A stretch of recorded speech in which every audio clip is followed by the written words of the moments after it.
Questions without notice. The Leader of the Opposition. Thank you, Mr Speaker. It might be a bit of a letdown after that, but welcome.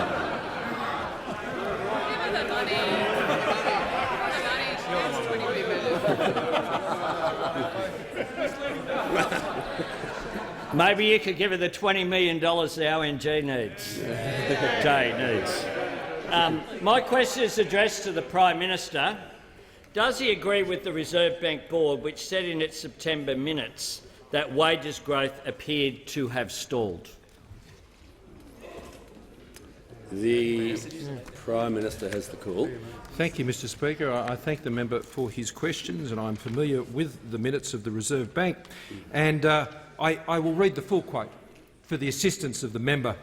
Wages growth had remained low, and the upward trend in wages growth, something that the Leader of the Opposition has been casting some doubt over in questions of recent time. There has been an upward trend in wages growth, Mr Speaker, and the RBA has said that it appears to have stalled, and they are looking forward. And that's why, Mr Speaker, and I understand, Mr Speaker, Members on my what left. those opposite haven't acknowledged in this place is that real wage growth under this government through the last year is higher than it was when we came to government from what we inherited, Mr Speaker, from last time. Now, I'll help them out because I know the Labor Party is not that good with numbers when it comes to managing money. They focus on numbers on plenty of other things, but when it comes to managing money, they're not so good on numbers.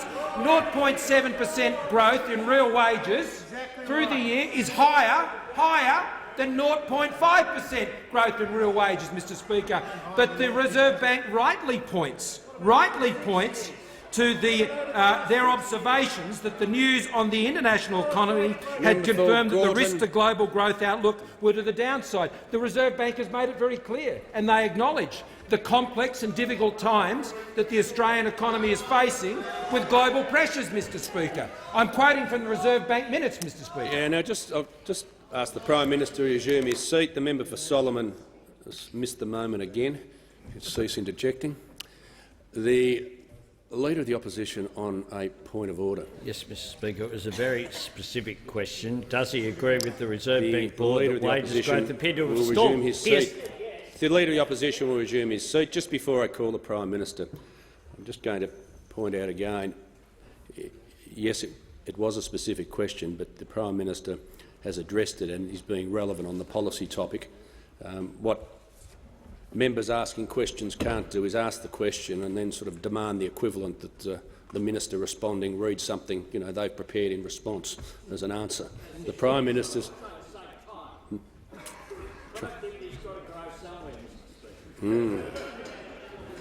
Well, it's your question time, not mine. So, Prime Minister's in order. He continue. Thank you, Mr Speaker. And I can quote further from the Reserve Bank minutes, which said, Mr Speaker, there have been further signs of a turnaround in established housing markets, especially in Sydney and in Melbourne, Mr Speaker. And the notes also say, the minutes looking forward, the outlook for output growth was being supported by the low level of interest rates, recent tax cuts, signs of stabilisation in established housing markets and a brighter outlook for the resources sector. Mr Speaker, our government has a plan to grow the economy, to keep the budget in surplus, and, Mr Speaker, we are the ones that the Australian people wanted, Mr Speaker, at the last election, and they voted for us to continue with our election plans and to implement those plans, and you're the ones they didn't want on the Labor side. Member for Isaacs.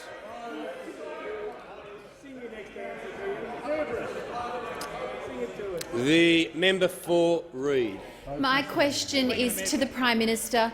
Will the Prime Minister inform the House about the establishment of a wide-ranging inquiry into the family law system and the importance that the inquiry hears from all sides of this difficult and complex debate? The Prime Minister has the call. The Prime Minister has the call. Thank you, Mr Speaker, and I thank the member for Reid for her question, and I thank the member for Reid for the work that she has done as a clinical psychologist working particularly with young children, in so many difficult circumstances dealing with mental health, which would also be the subject of the Joint Select Committee inquiry that we have initiated and we seek the support of through this parliament, Mr Speaker. We have initiated a wide-ranging parliamentary inquiry into the family law system.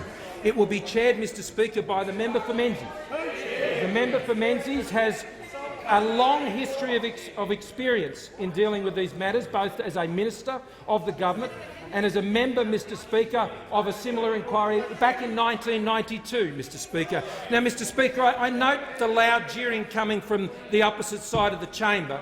This is a serious issue, Mr Speaker, which the government is taking seriously by initiating this review. Members on my left. Family and relationship breakdown, Mr Speaker, is a traumatic, personal and devastating thing that happens to Australians, and it's devastating for all involved.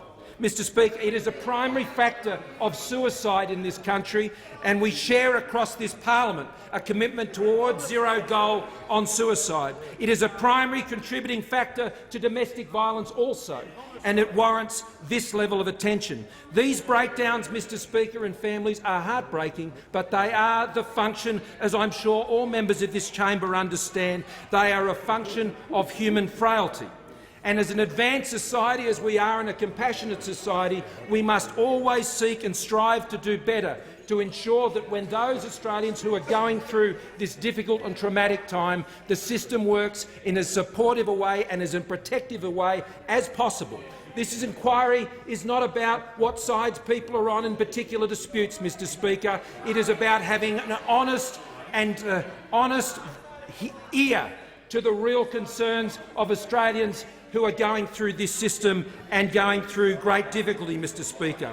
This is an inquiry that is in addition to, not in place of, the significant work that has been undertaken. And by point of reference, I refer to the Henderson inquiry, which, through that focus on the domestic violence, just this week, as a result of that inquiry, it is now unlawful for a victim to be cross-examined, Mr Speaker, by their abuser, and that is just one of the many responses that our government will be introducing, and we will continue to introduce even yet while this inquiry continues. This is an opportunity for all of us in this place to turn our ears to Australians who are going through this incredibly difficult and traumatic time, listen carefully, fashion appropriate responses and take further action. Just before I call the member for Rankin, for those members who I'm asking to cease interjecting or I've warned in the last couple of days, it's a regular list. Just consider yourself warned. I'm going to save time. The member for Rankin has the call. Thanks very much, Speaker. My question is to the Treasurer. I refer to reports that the final budget outcome will be released tomorrow. How much of the improvement in the budget position last year came from a spike in the iron ore price and the low dollar, which have absolutely nothing to do with actions of the government? The Treasurer has the call. I think, members on my right. Mr Speaker, I thank the member for Rankin for that dixer, because the reality is our budget performance is always and has always been better than yours, Mr Speaker. The reality is that tomorrow, when we release the final budget outcome, it will show an improvement on what was forecast not only in the 18-19 budget, but also what was forecast in April this year with the 19-20 budget, Mr Speaker. And the reason why our economy is strong and the reason why our budget is coming back into surplus is because more people are in jobs, Mr Speaker, because we now have a record number of Australians who are in work. More than 1.4 million new jobs have been created, and because the participation rate is at a record high, Mr Speaker. And the member for Rankin raises the issue of the terms of trade and iron ore prices, Mr Speaker. Let me remind the House that when Labor was last in office, that iron ore prices were over $180, Mr Speaker, a tonne. Over $180 a tonne, more than double of what they are today, Mr Speaker. And you know what? They still couldn't deliver a surplus because, as the Prime Minister says, they can't manage money. Member for Rankin. Rankin. You can't manage money, you come after the people's money.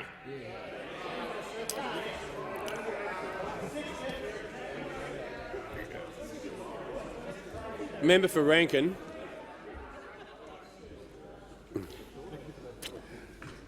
The member for Wentworth. Thank you, Mr Speaker. My question is to the Prime Minister. Will the Prime Minister outline to the House how the Morrison government is engaging with its allies and partners to advocate for stability and certainty in a complex world, and how this is in our national interest? The Prime Minister has the call. Thank you, Mr Speaker, and I thank the member for Wentworth for his question, and can I thank the member for Wentworth for the service he has provided to our country before he has entered this place as our youngest ever ambassador representing Australia, and in that case to the nation of Israel, Mr Speaker. He understands, like I would hope all members would understand, and certainly government members understand, that we can never, ever take our allies or our partners for granted. In a complex world, Mr Speaker, in a complex world, in a complicated world, a world of strategic competition, a world of great uncertainties, our partners and our allies are of great importance. And this, of course, will be a key focus, Mr Speaker, of my visit to the United States when we depart tomorrow to meet with the President of the United States. That visit, Mr Speaker, is a reflection on the tremendous relationship that exists between Australia and the United States. Of course, there is a good personal relationship between leaders, but it is far more than that. This is a relationship that has been forged in the crucible of our collective action together over more than a century. And at this time, more than any other, it is important that we focus on the strategic significance and the value of this alliance, the most important of alliances for Australia, which is the bedrock of our security.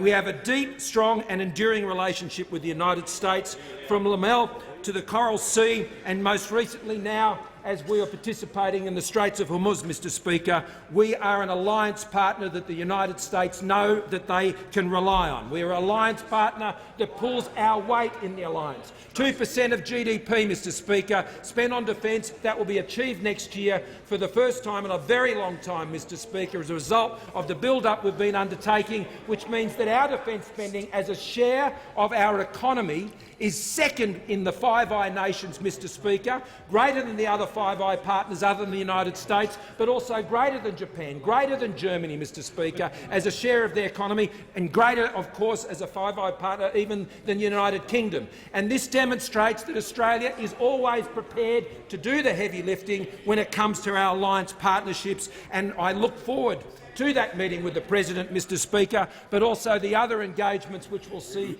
us engage both on commercial issues, on important issues relating to future technologies, on issues of critical minerals, on issues regarding Australia's space program, and ensuring that we are well placed as a strong alliance partner to work together with the United States to secure the peace and stability of our region, working with our other nations of the region with whom the United States has also been an important partner. And this happens in the broader strategic relationships we have around the world, whether it's in Indonesia, Japan, India, and of course our comprehensive strategic partnership with China. We are getting on with the job of managing our relationships in Australia's national interest. Concluded.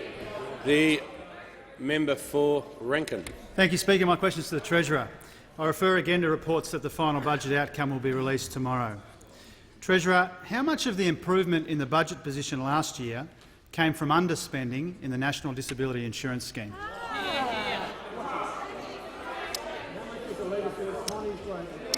Members on my left, the member for McEwen. The Treasurer has the call. Mr Speaker, as the member for Rankin would understand, we're fully funding the NDIS where they never did, Mr Speaker, where they never did. Now, it is a demand-driven project, Mr Speaker. The member for Rankin is warned. And there are currently around 300,000 Australians who are on the NDIS, Mr Speaker, 90,000 of whom are getting care for the first time, Mr Speaker. Now, the cost of the NDIS is forecast to increase to $17.5 billion in 2019-2020 and then to over $22 billion in 2021. Mr Speaker, I think I speak for all members on this side of the House. We are absolutely committed to the NDIS. It is making a difference. It's a demand. The Treasurer will resume his seat. The member for Rankin on a point of order. Thank you, Speaker. Relevance. The question was about how much of the improvement in the budget came from underspends in the NDIS. I just say the Treasurer is being relevant to the question, and the Treasurer has the call. The member for Rankin would understand, when he was learning everything about economics from Chairman Swan at his feet, Mr Speaker, that it is a demand-driven program, Mr Speaker. There is a demand-driven program, and that in every MAEFO and every budget we revise the numbers, Mr Speaker. There are estimates variation. But the fact of the matter remains that we are fully funding the NDIS. There are now 300,000 people who are getting access to care because we are responsible economic managers, and by bringing the budget back into surplus, back into the black, we can continue to provide the vital services that Australians need and deserve. The member for Warringah has the call. Thank you. To the Minister for Health. There's currently a proposed revision of the National Environment Protection Ambient Air Quality Measure to strengthen the ozone, nitrogen dioxide, the sulphur dioxide national standards. Children are most vulnerable to air pollutants, as are the very frail, elderly and asthmatics. The recent Infrastructure Australia audit report found that Warringah has some of the most congested roads in Australia, but there's no regular air quality testing to notify us of the pollution and health risks caused by congestion. Health experts are recommending the expansion of the network of monitors with daily monitoring of key pollutants and adoption of a much stricter national standard for ambient air pollution. Will you, as Health Minister, endorse these stricter health-based standards for air quality? The Minister for Health. Thank you very much, Mr Speaker, and I thank the member. We discussed these matters earlier this week, and as I indicated, there are a number of important steps. One, as a government, we have moved to lift air quality standards in Australia, in particular, as I recall, from a previous portfolio, by strengthening across the nation the standards for PM10 and PM2.5 in relation to air quality. The Environment Minister may have a more up-to-date account of that. As part of that, we moved across the country to ensure that those standards were being implemented by all of the states. We, in particular, made clean air a fundamental element of our work as a government over the last 6 years for two reasons. One is because it was the right thing to do for health. Two is it was the right thing to do for the environment. So we have continued to do that. One of the essential elements in doing that is not just monitoring, and I am always happy to support additional monitoring in this space, as I indicated when we met this week. But two, we have a $4 billion urban congestion plan. The Minister with responsibility for this, the Minister for Urban Infrastructure, is overseeing that and cannot work fast enough with the states to get these projects delivered. In particular, not only are these projects important for urban congestion, they're important for reducing impacts on air quality, which would otherwise be detrimental to health. So I respect the question. We have set in place a national standard. We have been one of the global leaders in terms of air quality and health. We have, in particular, put in place standards for PM2.5 and PM10. We have put in place a national approach there, and now we are working on reducing the source of those pollutants through the $4 billion Urban Congestion Fund, and I think that will make a real difference, not just in the members' electorate, but in electorates around the country. The member for MALLEE. My question is to the Deputy Prime Minister and Minister for Infrastructure, Transport and Regional Development. Will the Minister inform the House how the Morrison-McCormack government is providing stability and certainty for regional Australia through the signing of trade agreements, and how this has benefited the farmers in my electorate of MALLEE? The Deputy Prime Minister. Yeah, thank you, Mr Speaker, and I thank the member for MALLEE for her question. Mr Speaker, she knows full well the benefits of the free trade agreements that our government has been able to arrange and broker, particularly with Japan, with South Korea, Malaysia, Southeast Asian nations generally, and particularly with China, our largest trading partner. The Mildura Fruit Company in the member for MALLEE's electorate has experienced firsthand the value of these FTA agreements, and General Manager Perry Hill, said that trade with China has been the saviour of the citrus industry. John Heneriks, a fruit grower from Trentham, he said that the pink navel, which looks much like any other orange from outside, can fetch as much as $1,300 a tonne. China's been a big change for us with that market opening up, and the demand for our fruit, he said, they really love our fruit, especially the pink navel. So this is free trade agreements in action. The benefit of free trade agreements writ large in the member for Mallie's electorate, in and around Mildura, in and around the Sunraysia, Mr Speaker. The FTAs have made it cheaper to get product into these countries, and the benefit flows on to growers, particularly through higher prices and security of market, of course. The FTA has enabled an expansion in plantings in the Sunraysia and has resulted in a 5% year-on-year increase in exports since the FTAs have been signed by this government from 2013, Mr Speaker. Agricultural exports to South Korea and Japan are up 21% on last financial year and have combined values of $83 million. That's $83 million potentially going into the pockets of farmers. That is fantastic news. And of course, ag exports to Southeast Asian nations have grown by 25% in the last financial year, and they're still growing, drought notwithstanding. The Trade Minister, he's continuing negotiations on a post-Brexit deal with Great Britain. We're aiming to grow our agricultural industry, Mr Speaker, from $60 billion to $100 billion by 2030. We've got a plan, we've got a blueprint, we've got a... Have you ever been mellow? I mean, why are you yelling out of it? This is a bipartisan thing. China is currently our latest... well, I tried to get physical with the member for Hunter last week, but please, Mr, please, just be quiet for now.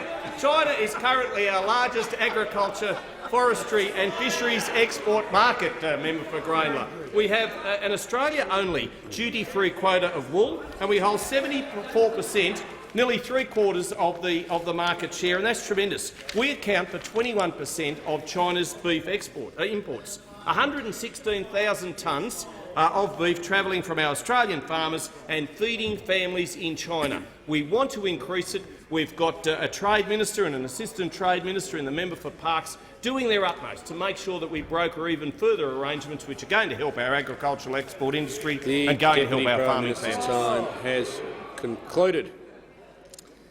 And I call the member for Maribyrnong.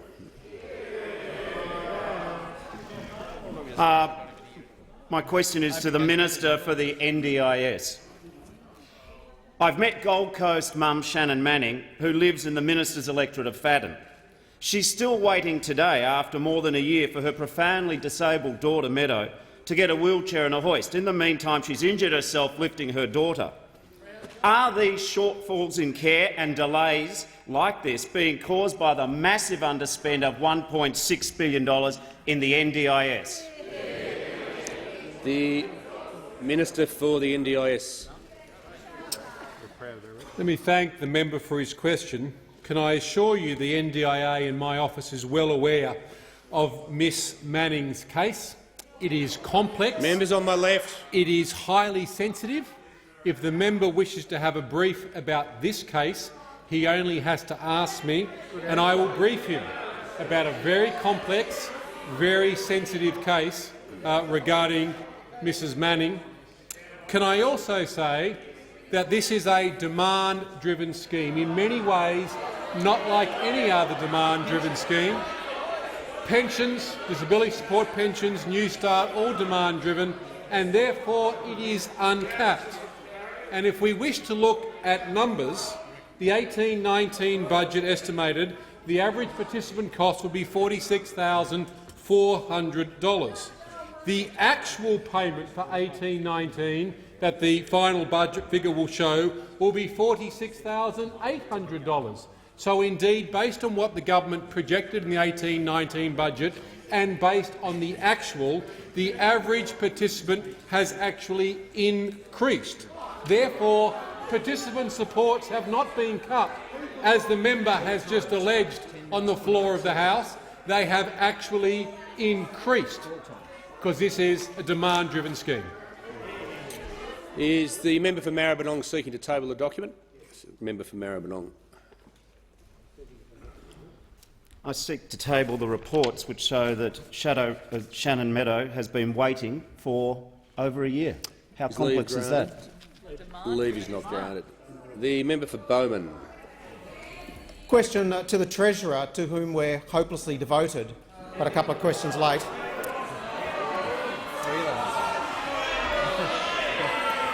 Bill, you're definitely the one that I don't want. Will the Treasurer explain to the House how the Morrison government's stable and certain budgetary management, lower taxes and record of trade agreements will keep our economy resilient in the face of future challenges? And is the Treasurer aware of any threats to our economy? The Treasurer has the call. Thank you, Mr Speaker. And I thank the member for Bowman for his question. And he's aware that in his electorate there are 68,000 hard-working Australians who are taxpayers who are going to get a tax cut as a result of legislation which this side of the parliament supported, Mr Speaker. And 28,000 of those taxpayers in Bowman will get the full $1,080, Mr Speaker. And there are 16,000 small businesses in the electorate of Bowman that will have access to the extended instant asset write-off. Now, Mr Speaker, the Coalition bequeathed to the Labor Party when they came to office a pristine balance sheet, Mr Speaker, no government debt, money in the bank and a $20 billion surplus, Mr Speaker. That was what John Howard and Peter Costello bequeathed to the Labor Party. Well, what was their gift for us, Mr Speaker? What was their gift for us? $240 billion in accumulated deficits, Mr Speaker, and a final budget which was in deficit by 3% of GDP, $48.5 billion, Mr Speaker. Investment was in freefall, unemployment was rising, Mr Speaker. Now, we've turned it around. The Coalition have turned it around, helping to create 1.4 million new jobs, Mr Speaker, and employment growth which is now more than 3 times what we inherited, Mr Speaker. Trade relationships that have been secured with China, Japan, Korea, the Trans-Pacific Partnership, opening up markets for Australian businesses to nearly 2 billion new customers, Mr Speaker. That's what we've done with our free trade agreements. And we have passed legislation to give tax cuts worth more than $300 billion in the last 2 budgets, Mr Speaker. That's the equivalent of the most significant tax cuts that this parliament has seen in more than 2 decades. Now, Mr Speaker, that is our record. Lower taxes and more jobs, and a AAA credit rating and an economy that has just completed its 28th consecutive year of economic growth. But I'm asked, are there any alternative approaches, Mr Speaker? And we know that those opposite are committed to $387 billion of higher taxes, Mr Speaker. Could you imagine putting on the Australian economy now, with the challenges that we face, $387 billion of higher taxes? And what is more, the Labor Party are still committed to their class warfare rhetoric. Now, the Leader of the Opposition will go to the BCA this morning and whisper sweet nothings in the ear of business leaders. But the reality is they still talk about the top end of town. We still remember about welfare for the wealthy. We still remember that small businesses were fat cats, Mr Speaker. You don't just need to change your language, you need to change your policies, Mr Speaker. And until the Labor Party changes their policies, they're still the party of higher taxes and fewer jobs. I call the member for Blair. Okay. Thank you, Mr Speaker. My question is to the Minister for Veterans. Can the minister confirm the government has a report in front of it which recommends scrapping the Veterans Gold Card as we know it? And will the minister rule out reducing the entitlements of veterans and their dependents, including veterans with a disability? The Minister for Veterans Affairs. Well, thank you, Mr Speaker. And I do thank the Shadow Minister for his question. I assume by his question he's referring to the Productivity Commission report, which was presented to the government a matter of 6 or 8 weeks ago and released to the public within about 6 days, I believe, quite appropriately. The Productivity Commission report is an extensive look at the Department of Veterans Affairs. It took over a year to do. The report was a report to the government making, I think, in the order of 69 recommendations. And as the Shadow Minister will be well aware, it's a very extensive report in the sense that purely the size of the report, 930-odd pages, and a large number of very significant reforms proposed by the Productivity Commission. The government has appropriately, Mr Speaker, taken the time for further consultations with the ex-service community in relation to which ones of those recommendations it supports, the ex-service community supports, and which ones of those recommendations it doesn't support. Now, I take the interjection. It would be inappropriate of the government to be ruling things in and ruling things out at this stage. At this stage of the consideration, of the Productivity Commission report. This government is proud of its record in relation to looking after veterans and their families. We are committed to putting veterans and their families first. It's an area of public policy which has enjoyed enormous bipartisan support in the past, and I would imagine so in the future. It would be inappropriate for the government to be ruling things out at this stage, or ruling things in at this stage, given the consultation which is occurring with the ex-service community around the nation. Now, I notice another of the Shadow Ministers is nodding his agreement with my comments, and the comments I make are in relation. He was certainly not his agreement with my. Look, what I would say, Mr Speaker, in relation to the question more broadly, this is a government which is providing in excess of $11 billion per year to support 280,000 veterans and their families. We are working to make sure that veterans benefit enormously into the future in terms of any reforms we make. The Productivity Commission report, which is a report to the government, outlines a whole range of recommendations, and there is no intention whatsoever from this government to do anything which is detrimental to our veterans or their families. We are working with the ex-service community, as you'd expect a responsible government would do, and I encourage those opposite to also listen to the concerns of the veteran community, work with us as we continue to reform the Department of Veterans Affairs. The Australian people, Mr Speaker, the Australian people can be very proud of the fact that their taxes, their taxpayers' dollars, go into supporting the men and women who put on the uniform, serve our nation, and then when they transition to civilian life, they are well supported in a way which the Australian people can be very proud of. The member for Canning. Thank you, Mr Speaker. My question is to the Minister for Energy and Emissions Reduction. Will the minister outline to the House how the Morrison government is providing certainty and stability for consumers by ensuring lower energy prices whilst not raising taxes? Has the minister encountered any alternative approaches? The Minister for Energy and Emissions Reduction. Well, thank you, Mr Speaker, and I thank the member for Canning for his question. And he, like all of us on this side of the House, is absolutely committed to affordable, reliable power for all Australians. And that's why, on the 1st of July, we introduced price caps on standing offers, Mr Speaker. It's why we introduced the retailer reliability obligation and the reference price, Mr Speaker, and we are already seeing real results with lower prices for some of the most vulnerable Australians and for about a quarter of small businesses who have seen significant reductions in their standing offers, Mr Speaker. But I'm also pleased to say that the government today has introduced legislation to eliminate the market manipulation and dodgy practices we've seen in the past, practices which the ACCC described as unacceptable and unsustainable, Mr Speaker. And we know that these reforms are required because of what we saw in Victoria, Mr Speaker. What we saw in Victoria, where on the mere announcement of the closure of Hazelwood, no change in supply and demand, we saw a more than doubling of wholesale prices from the baseload generators, Mr Speaker, more than doubling of prices. Now, Mr Speaker, we on this side of the House are in favour of free markets, but they must be markets that are free of manipulation, Mr Speaker, free of manipulation. So this bill is critical to protect energy customers, whether they be households, small businesses or the industry, of course, which supplies so many jobs to electorates like those like Canning, the member who asked the question. Now, Mr Speaker, the member asked whether there is an alternative. And the alternative is what those opposite took to the last election, Mr Speaker. First of all, they opposed this legislation 13 times in the last parliament.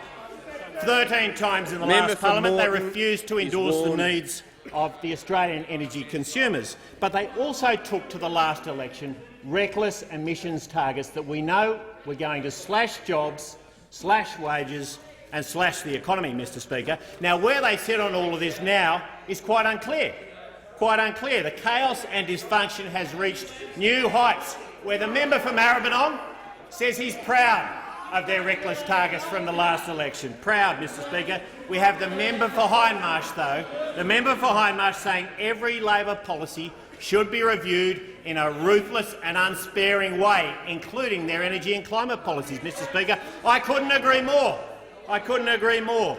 The Deputy Leader of the Opposition, he's on this too.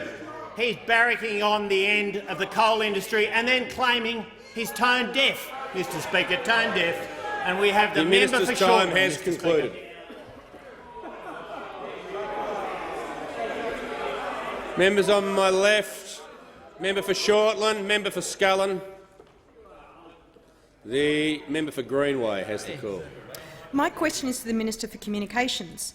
I refer to the government's decision to scrap the use of Captel as part of the National Relay Service, which helps deaf Australians make and receive telephone calls through text relay.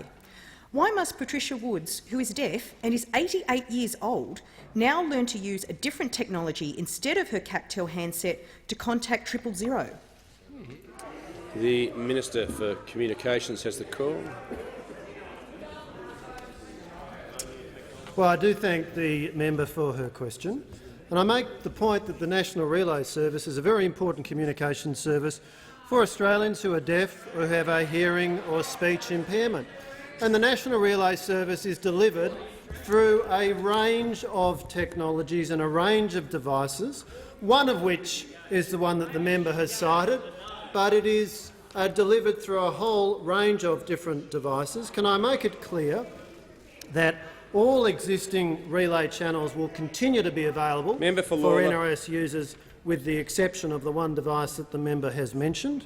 I want to make it clear that the government is absolutely agnostic about the services provided through the National Relay Service.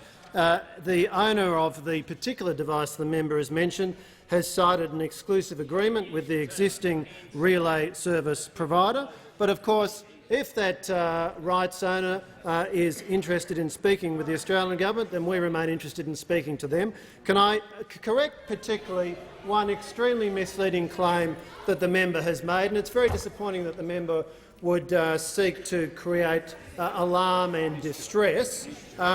Media reports which claim that making an emergency services call through the National Relay Service is difficult are misleading. Users of a TTY device can dial 106, which provides a direct connection to emergency services through the National Relay Service relay officer. In the last financial year, there were over 1,500 calls to the emergency services from National Relay Service users. All were successfully connected to the appropriate emergency service. So I repeat the point. The National Relay Service is continuing. It's a very important service for Australians who are deaf, who have a hearing or speech impairment. It's delivered through a whole range of devices, and there will continue to be $22 million a year being spent on the provision of this vital service to ensure that Australians who are deaf or hearing impaired or speech impaired can continue to make effective use of our telephone system. Just before I call on the next question, I'm just going to remind those asking questions that whilst there are a number of rules for questions that are applied quite liberally, let's be honest, in the history of the place, one of the rules for questions is, and it's at 100D, Part 1, questions must not contain, and I won't read the whole thing, but it says names of persons unless they can be authenticated or are strictly necessary to make the question intelligible. So I'm just going to warn those asking questions. There's been 2 questions on that occasion. The names of the people weren't required, to make them intelligible, and I'm not going to allow. In fact, I'll rule questions out if I believe I've been deliberately ignored.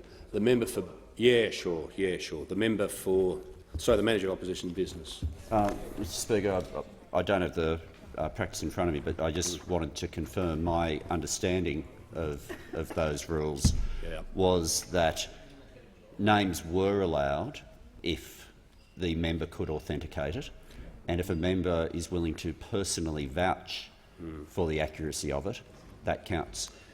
Yeah, it also says that's true, unless they can be authenticated and are strictly necessary to make the question intelligible, and it's the last part of that standing order. I mean, I think it's there for good reason. If you really what it turns on is, do you actually need the name to ask the question? And I don't believe that's been the case with those two, and I wanted to just raise it with the House.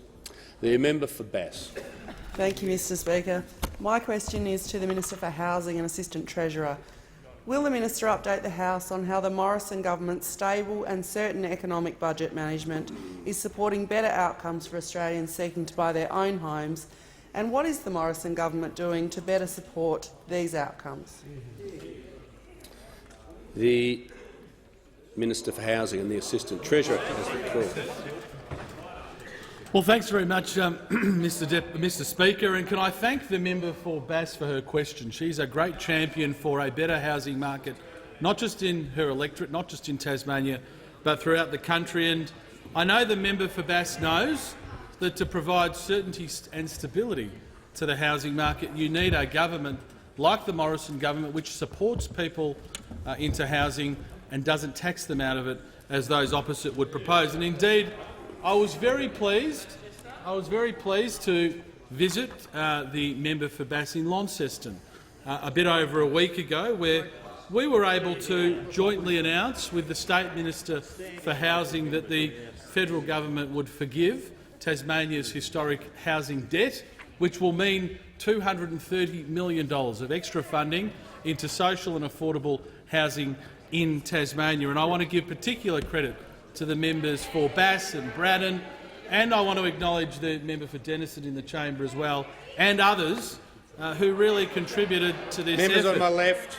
I also want to say that the Morrison government, as we outlined prior to the election, is dedicated to assisting all Australians who aspire to buy a home to do so.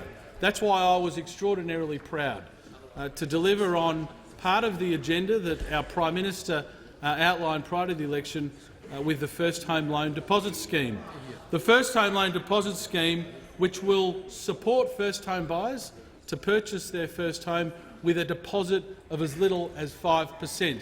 And as members in this House know, one of the hardest parts of buying your first home is getting a deposit together. And we know from data that in big cities like Melbourne and Sydney, the time it's taken to save a deposit is 8 years in the case of Melbourne, 10 years in the case of Sydney. So the First Home Loan Deposit Scheme is going to assist those first home buyers getting to the market sooner, and 10,000 Australians each year from the 1st of January next year will be supported by the Morrison government in getting into their first home. This complements work that we have already put into place through the First Home Buyers Super Saver Scheme, which members opposite opposed at the last election. We've had some 4,000 first home buyers utilise the First Home Super Saver Scheme to buy their first home. So we want to see the Labor Party change their form and support the First Home Loan Deposit Scheme.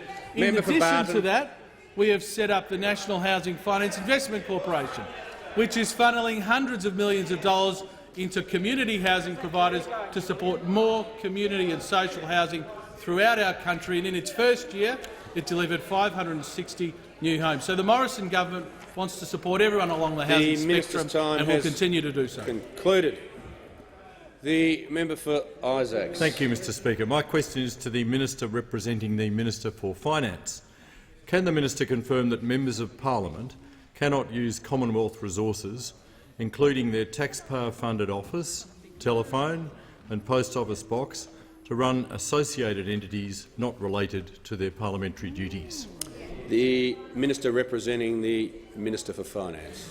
Thank you, Mr Speaker. I can confirm that office accommodation is provided for the dominant purpose of parliamentary business, Mr Speaker. Office accommodation must not be used for the dominant purpose of providing a personal benefit to any person and must not be used for any commercial purpose.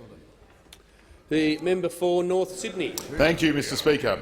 My question is to the Minister for the Environment. will the minister update the House on how the Morrison government's stable and certain budget management enables us to implement important action on environmental protection? The Minister for the Environment. Well, thank you very much, Mr Speaker, and can I thank the member for North Sydney for his question, recognise his advocacy for his constituents in this place. I'm working closely with him as we deliver $21 million to open up defence sites for public use in North Sydney. Mr Speaker, Australia's iconic environment is part of our national identity, and we all recognise that. And we are committed to protecting and preserving it through our plan for a cleaner environment. But action is only possible through a balanced budget. Only possible through a balanced budget. It takes a strong economy to invest in environmental protection, just the same as a healthy, sustainable environment underpins long-term economic opportunity. A strong environment and a strong economy. The stability and certainty of the Morrison government are delivering both.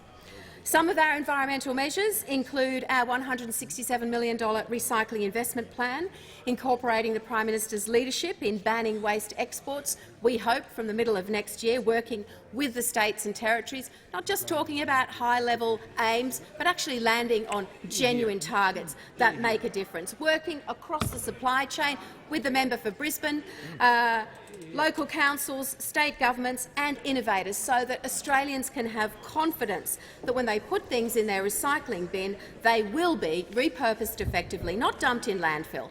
And think of the economic opportunity that 9 new jobs create for every 10,000 tonnes of waste that's recycled. I want to mention a couple of our other programs, Mr Speaker. The Communities Environment Program delivers $150,000 to each member's electorate. Members opposite don't seem to have an environmental policy, so we're helping them with this one, $150,000 for each of their electorates, and I look forward to practical on-ground actions coming through that.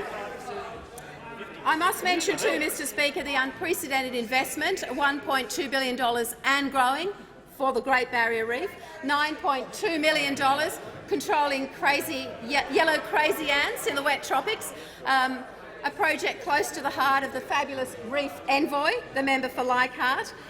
And, you know, we hear a lot from members opposite about the doom and gloom. It's all too hard, it's all too big, it's all too overwhelming, what can we do? Hence no environment policy.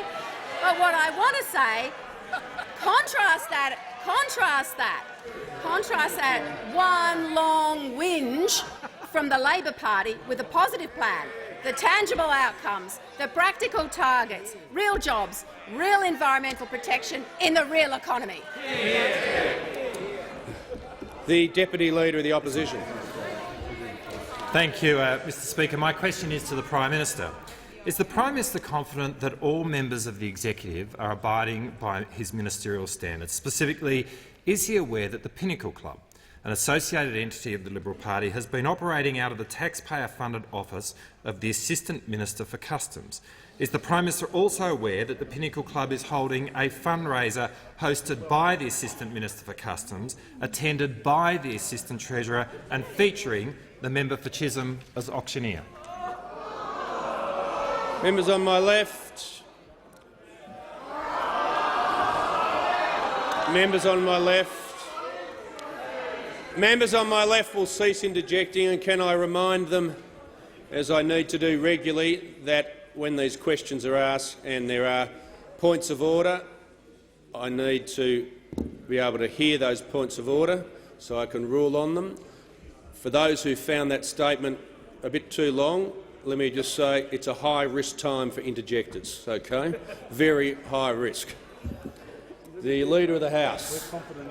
Thank you, Mr Speaker. With respect to Standing Order 98C, it's the case that the Treasurer, in his responsibility representing the Minister for Finance, can certainly be asked about the use of electorate officers, not the Prime Minister. That's not within his responsibility. It's also the case that the Prime Minister was being asked in the second part of that question with respect to fundraising. And of course, there is a well-known prohibition against asking those questions here, as they are party political matters. The Manager of Opposition Business. Thanks very much, Mr Speaker. The question goes to, first of all, it's in 3 parts. The first part is squarely with ministerial standards. The second, in referring to ministerial standards, questions whether one of the members of the executive, specifically the Assistant Minister for Customs, has been acting outside of those ministerial standards by using his taxpayer office for an associated entity. Yes, I've got a rule on this point of order. In response to the Leader of the House, certainly the first part of the question is in order. The next part that goes to the issues he said should have been referred to the Treasurer. That would be right if it was any other minister who'd been asked a question that related to a different portfolio, but the Prime Minister, by his title, is really the Minister for everything, and because of that, as the practice makes clear, it's always been the power of the Prime Minister to refer any question to any minister. That's why that power is there. That's why the Prime Minister has that right. With respect to fundraising, the question was about a member of the executive and their office. So I think it does get over each of those hurdles, the questions in order, and I'll call the Prime Minister. Thank you, Mr Speaker. Well, I refer the member to the answer provided by the Treasurer representing the Finance Minister regarding the relevant rules in relation to these matters. In relation to the question directly put to me on this, prior to coming to question time today, and indeed to now, Mr Speaker, I have no information in front of me that would suggest that any of the matters that they've alleged is falling foul of the standards. But, Mr Speaker, I have learned over a long time, when coming to the dispatch box, responding to the allegations made by those opposite, that I have never taken them at their word, Mr Speaker. That you can't take them credibly. What we have from this very feeble opposition, Mr Speaker, from this very lame opposition, Mr Speaker, is the attempt to distract, frankly, from their own feebleness and their own lameness, Mr Speaker, by seeking to smear other members of this House, when at the same time their own party is in an absolute shambles.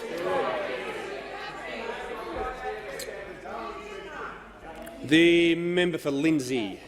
Thank you, Mr Speaker. My question is for the Minister for Cities, Urban Infrastructure and Population.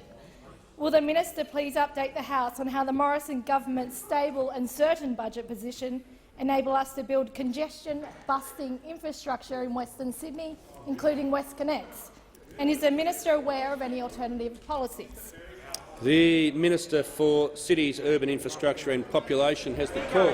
Well, I thank the member for Lindsay for her question and for her absolutely outstanding advocacy for the people of Western Sydney.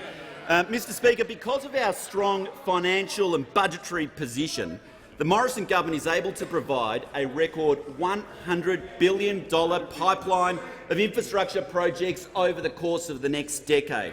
And that provides stability and certainty for commuters, knowing that roads are going to be built now and into the future. And of course that includes key roads in the member for Lindsay's electorate, such as the Mulgo Road upgrade or the Northern Road upgrade, but also, as she asks, it includes vital congestion-busting infrastructure such as the WestConnex projects. And as the member would know, it was only just a couple of months ago, Mr Speaker, that we opened a critical section of the WestConnex projects, the M4 tunnel. And at the time we said this would provide savings for commuters of 20 minutes each way. Well, I can inform you, Mr Speaker, that we have well and truly exceeded those expectations. Yes, it is a 20-minute saving if you're going from Parramatta into the city each day in the morning peak hour traffic. But in the evening peak hour traffic, it is an incredible 45-minute savings which people are getting. And what that means is, over the course of a week, if you are doing this travel from the city to Parramatta and back every single day, you will save an incredible 5.5 hours that you're getting back to spend with your family, to play sport, to participate in any other things that you want to do rather than being stuck in traffic. Now, I'm asked about alternatives, Mr Speaker, and obviously when the Labor Party were last in government, they only spent half the amounts on infrastructure that we are spending now, and that's because their budgetary position was so weak. But they also, Mr Speaker, interestingly enough, they had ideological objections to key roads, such as the West Connects project, this project which is busting congestion, as I've just outlined. And do you know what the Leader of the Opposition said when he was the shadow spokesperson in relation to the West Connects project? He said, despite the savings that this would provide in terms of commute times, he would not put a cent into that project. And the reason why? Because, and I quote him here, this is unbelievable, he said it's a road to nowhere. That's what he said about the West Connects projects. This is a project which we've just opened from the CBD to Parramatta in Western Sydney, and the Leader of the Opposition says that is a road to nowhere. Well, Mr Speaker, we don't think Western Sydney is a road to nowhere, and we'll continue to invest in roads supporting Western Sydney and in Western Sydney to bust congestion while keeping the economy strong. The time has concluded. The Deputy Leader of the Opposition. Thank you, Mr Speaker. My question is again to the Prime Minister, and I refer to the Prime Minister's previous answer, refusing to concede certain facts about the Minister for Customs. And so, to authenticate those facts, will the Prime Minister agree to the tabling of the following documents: an invitation from the Pinnacle Club, the Pinnacle Club's AEC return, the AEC Transparency Register, the contact details of the Assistant Minister on the Department of Home Affairs website, and the ministerial standards? Here to help. I've just got to say that question, there's a very big problem with that question, I've got to say. That is, you can ask a question and you can seek leave to table documents. Documents are tabled by— no, just the Minister for the NDIS. I don't— he's not helping, okay? He's not helping at all, okay? I don't think it's permissible to ask the Prime Minister whether he'll agree to something. I mean, you need to seek leave, and that's the way things operate. I'm happy to hear from the Manager of Opposition Business. He might have something miraculous I haven't thought of, but you're setting the bar pretty high. Mr Speaker, taking a point of order. First of all, the Prime Minister specifically in his answer, which the question refers to, expressed doubt as to the claims that were made in the previous answer. Secondly, with respect to tabling, there are two ways a document can be tabled. One is by seeking leave, which private members can do. The second would be for the Prime Minister himself to table the documents, because as a member of the Executive he has a right that we do not have, and that is within the power of the Prime Minister as a member of the Executive. But that's not what the question asked. The question asked whether he would agree to the tabling of them. It did not seek leave for him to agree. Stop right there. The question didn't say, if I hand you these documents, will you table them? It didn't. And otherwise, you're right. Ministers can table documents, do table documents without leave. The only way they could be tabled would be for the Deputy Leader of the Opposition to seek leave to have them tabled, and leave is either given or it's denied. Don't start again. Just the Deputy Leader of the Opposition. Thank you, Mr Speaker. I seek leave. No, he can seek. He can seek. Of course he can. He's asked the question. Now we'll have the answer. I seek leave. No. What would? Yeah. The question is out of order. I know. Yeah. I'm seeking leave. No. But you'll. Why can't he? No. Well, you have to. It'll now alternate. No, but it's not asking for a question. No. Actually, no. I don't need the help of the Minister for Home Affairs and the Minister for the NDIS. No, that's right. The question's out of order. It's concluded. Let's just not waste time. Just seek leave, if that's what you want. Yes, you got the call. Thank you. Thank you, Mr Speaker. I seek leave to table an invitation from the Pinnacle Club. Leave granted. There we go. Leave is not granted. Mr Speaker. No, the call now does alternate. You can't. You're not going to do it one after another after another. No. We're not going to do that. We're not going to do that. I've known you a long time, but you're wearing out the welcome. Rightio. The member for Herbert has the call. Thank you, Mr Speaker. My question is for the Minister for Home Affairs. Will the minister update the House on the importance of the Morrison government's stable and certain approach to border protection and immigration, and how this approach is keeping Australians safe? Is the minister aware of any alternative approaches? The Minister for Home Affairs has the call. Thank you very much, Mr Speaker. I thank the honourable member for Herbert for his question. Thank him for his service to our country. He does a wonderful job in Townsville in his electorate of Herbert, and he's a great supporter of the government's strong policy to make sure that people who come to our country and don't abide by the law face deportation. It's a pretty simple proposition, Mr Speaker. We welcome millions of people to our country each year. 99% of them do the right thing. But if you come to our country and you commit an offence against a child or against an Australian citizen otherwise, you face deportation. We're very clear about it. We tightened the law in 2014 and we have now deported 4,500 criminals, and we've made Australia a safer place as a result of that, Mr Speaker. And, Mr Speaker, we're proposing to tighten the law even further, and yet the Labor Party are opposed to this. And amazingly, Mr Speaker, because this concept has escaped, obviously, Senator Keneally, the Shadow Minister for Home Affairs, but we're elected in this place to represent the Australian people. Not the New Zealanders, not the New Zealand Parliament or the New Zealand Government, but we are elected to represent the Australian people, and this government, Mr Speaker, acts in the interests of the Australian people. But Senator Keneally is out there saying that she doesn't support this tightening of the law to kick out criminals because she is doing the bidding of the New Zealand government. Now, Mr Speaker, the Labor Party can adopt all these hypothetical positions that they want, but I'll tell you why it matters, Mr Speaker. There was a case which was highlighted in the Herald Sun earlier this week, and it goes to a very sad case in Victoria where, and I'll read from John Rolfe's article, the sister of a woman murdered by an immigrant already been convicted of a serious crime in Australia is demanding Shadow Citizenship Minister Christina Keneally spend a day in the life of our family, she says, after Labor senators came out against a bill that would spare others their heartache.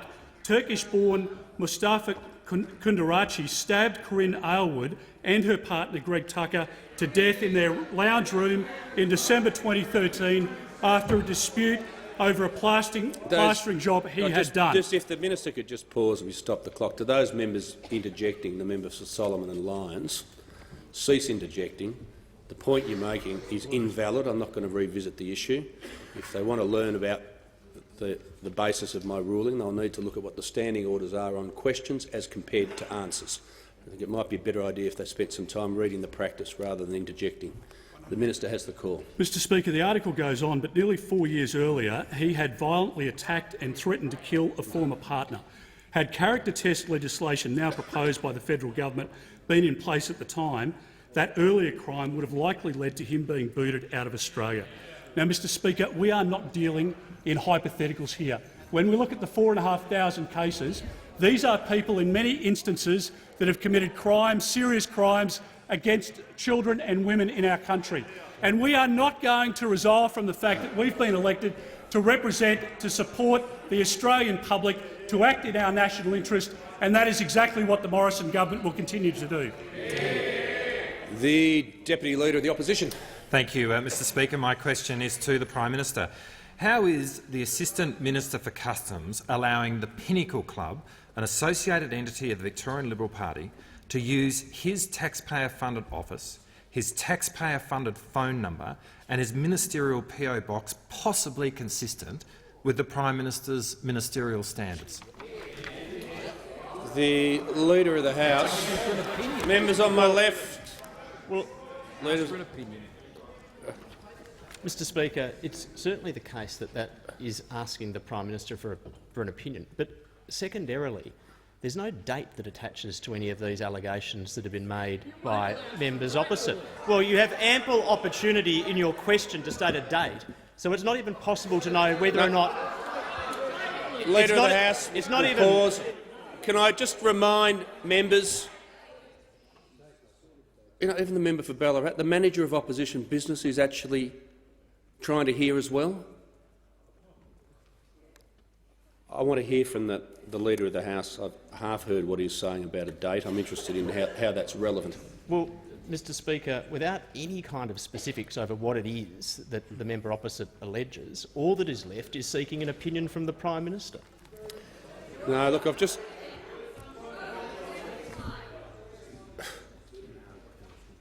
Seriously?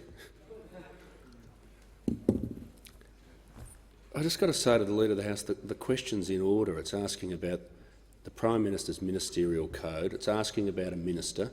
If your reference to the date is you think it may predate the minister, well, the question's been about the Minister for Customs. He's been the Minister for Customs, Assistant Minister for Customs since the last election, and you know, Prime Ministers can be asked about whether they think ministers and assistant ministers are abiding by the code. There's been many questions like that. The Prime Minister has the call. Thank you, Mr Speaker. The Deputy Leader of the Opposition has asserted a number of things and asked me for an opinion on these matters, Mr Speaker.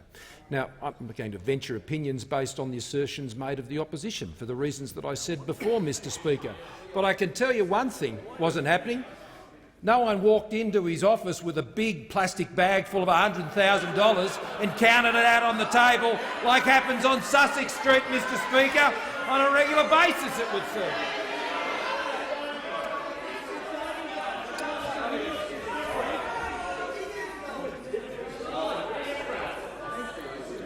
Is the Deputy Leader of the Opposition seeking to table the document?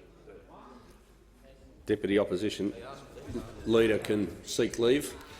Thank you, Mr Speaker. I seek leave to table the Pinnacle Club's AEC return, the AEC Transparency Register, the contact details of the Assistant Minister on the Department of Home Affairs website and the ministerial standards.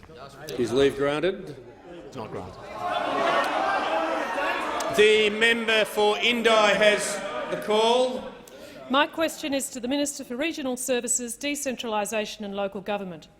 On almost every measure, country Australians have poorer health than our city cousins. We are twice as likely to get diabetes and cancer. In Benalla, we have double the rate of mental illness, and yet we have less access to health care. We are more likely to pay out of pocket. Doctor-patient ratios are twice as high. In Wangaratta, the bulk billing rate is just 69%, 7 points below the national average. Will the minister update the House of his plans for developing a new rural health strategy that commits to a timetable for closing these gaps in healthcare and health outcomes for regional Australians?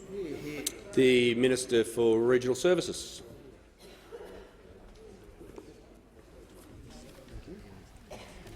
Thank you, Mr Speaker, and I thank the member for Indi for her question, and I recognise her knowledge and history and understanding of rural and regional health issues before she came to this place.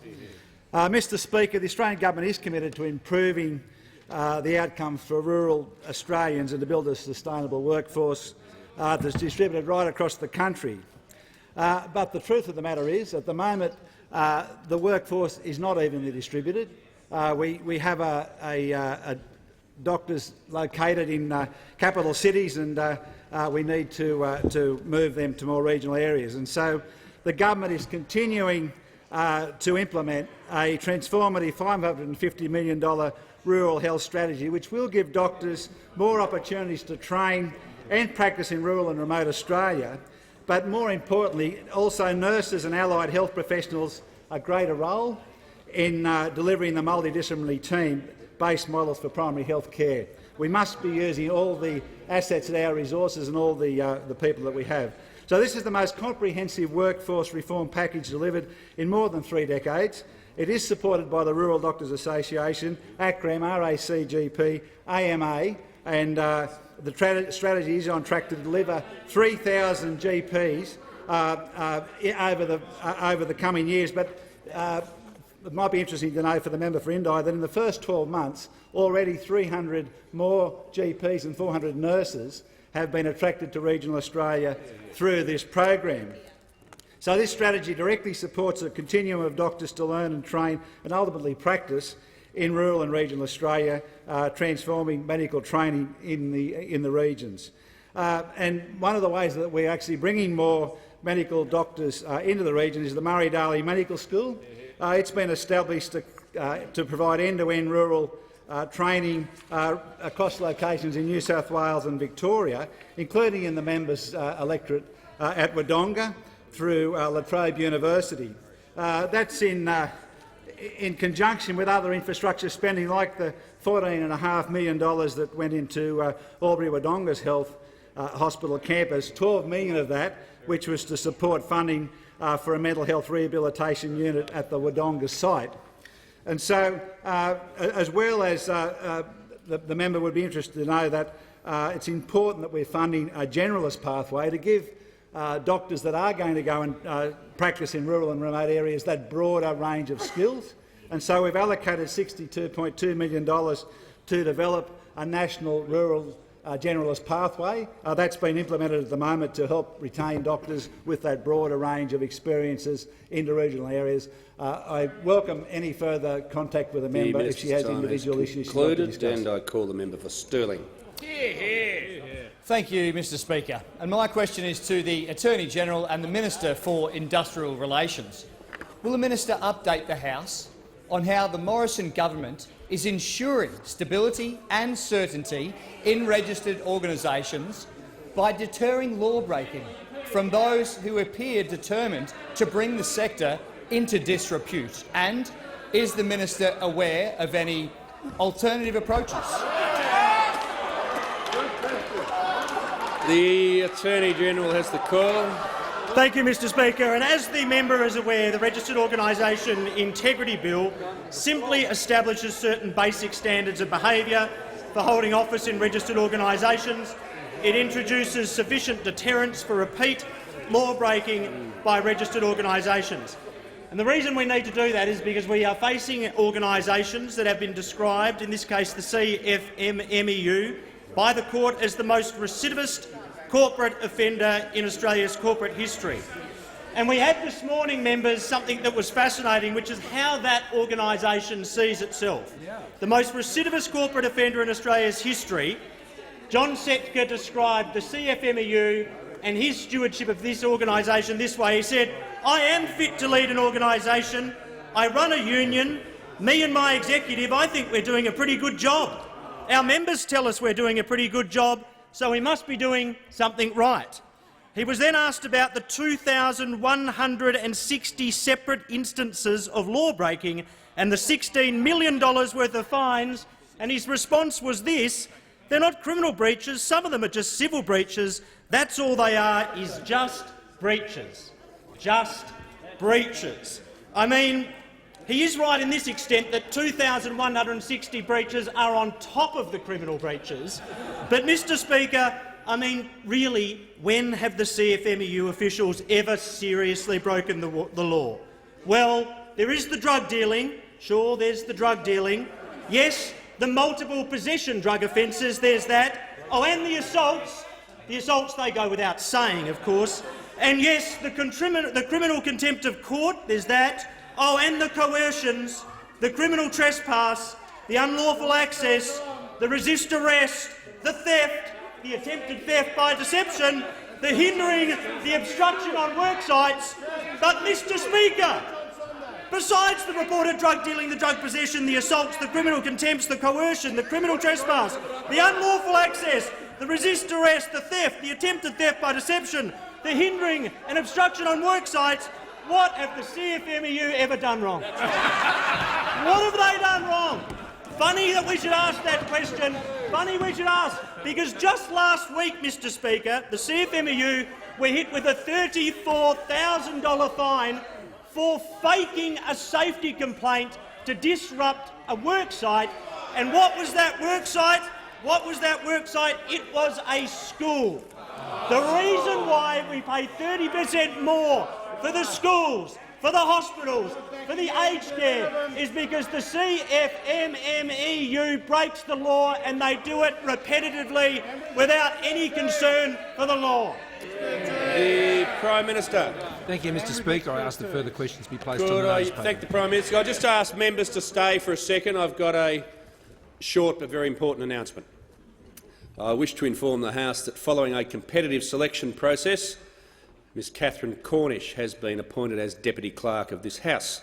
I'm sure members will look forward to working with her in this new role. And for that, you're all familiar with Catherine. She's sitting here at the table today. Congratulations. In accordance with the resolution of the House of Representatives,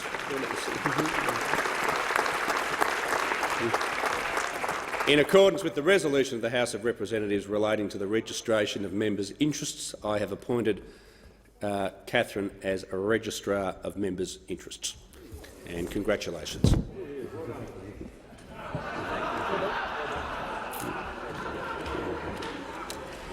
And